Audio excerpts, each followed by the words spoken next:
Bem-vindo, bem-vinda ao canal da SOS Ciência. E algumas semanas atrás, perguntaram aqui para a gente no nosso canal como que a gente pode fazer e interpretar a curva ROC, e se isso seria possível de ser feito no Prisma. Sim, é possível. Nas versões mais recentes do Prisma, eles liberam para a gente fazer a curva ROC, mas, para facilitar a nossa vida, o que eu sugiro a gente utilizar para fazer essa análise é esse programinha chamado de MedCalc, que vocês podem baixar na internet. Ele é um programa pago, mas tem uma versão gratuita para teste. Eu acho que são 15 dias que vocês podem baixar aí e fazer e podem fazer aí as análises. Então, eu vou mostrar como que a gente pode fazer essa curva ROC e interpretar usando nesse programa. Para isso, trouxe um banco de dados para a gente. Então, quando que a gente vai usar a curva ROC? Quando eu estou comparando, confrontando dois instrumentos de medida ou duas formas de avaliação. Uma que a gente vai considerar um padrão ouro, com uma nova aí que eu estou propondo e querendo analisar. Então, nesse caso, eu vou ter aqui, na minha coluna A, o que eu chamei de padrão ouro. Então, é uma avaliação que permite diagnosticar se a pessoa tem ou não tem determinada doença. Então, aí é uma doença A, e aí, quando o indivíduo tem um valor de 0, é porque ela não tem a doença, e aqui mais para baixo no nosso banco de dados a gente vai achar alguns valores de 1, é porque o indivíduo tem a doença, e isso diagnosticado pelo padrão ouro. Só que agora eu estou criando uma nova medida, uma outra escala, que eu quero, esse padrão ouro, às vezes, ele é muito caro, inacessível, então eu quero criar uma medida que seja mais acessível do ponto de vista prático. E aí, essa nova medida vai ser uma escala. Vai começar em 0, 1, 2, 3, vai até 20, 30, a escala que vocês quiserem. E a partir dessa escala, eu quero, então, responder duas perguntas. A primeira é, então, se ela é capaz, de distinguir bem quem são essas pessoas que têm ou não têm a doença, e eu quero fornecer um valor prático também, que é qual é esse ponto de corte de uma pessoa que é diagnosticada com a doença e sem a doença. E aí é exatamente isso que a curva ROC vai trazer para a gente. Bom, então, para fazer essa análise, a gente vem aqui no MedCalc, eu clico aqui nessa tabela e ele vai abrir uma planilha em branco para mim. O que eu vou fazer? Eu vou exatamente copiar e colar os valores aqui do meu Excel dentro dessa planilha em branco. Pronto, está aqui.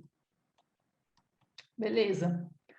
E agora, para fazer a análise da curva ROC, eu venho em estatística e venho aqui embaixo na curva ROC e seleciono a primeira opção chamada de análise de curva ROC.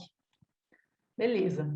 Tenho que agora informar, então, para o programa qual é o meu padrão ouro e qual é essa nova medida que eu estou querendo testar. O padrão ouro eu vou pôr dentro da classificação de variável aqui. Então, eu vou selecionar o meu padrão ouro. E vocês podem dar o nome também que vocês quiserem, né, gente?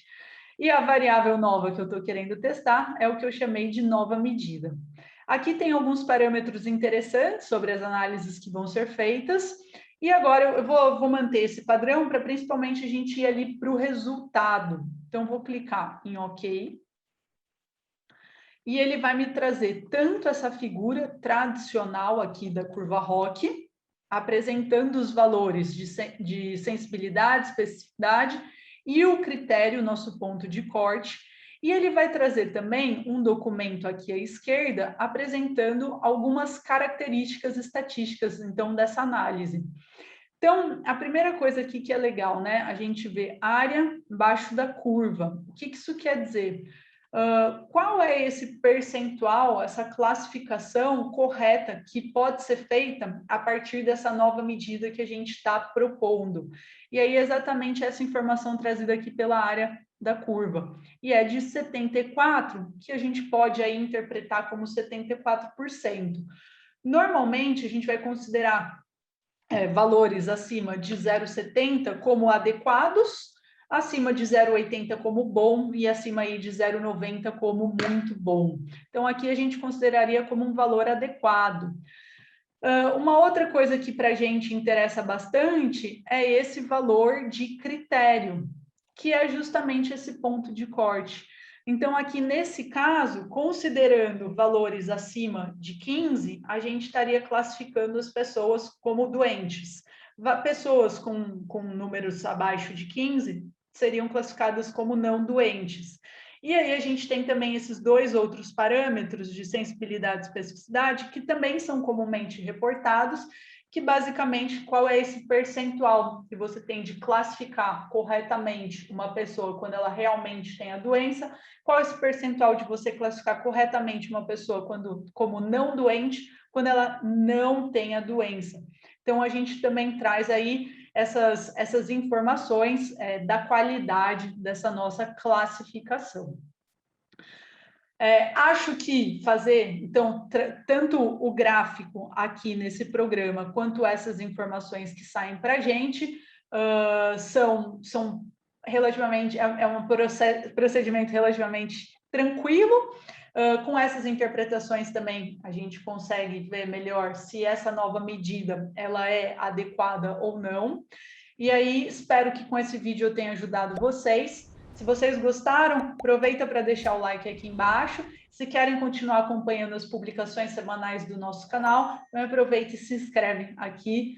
E a gente agradece. Meu muito obrigada e até a próxima.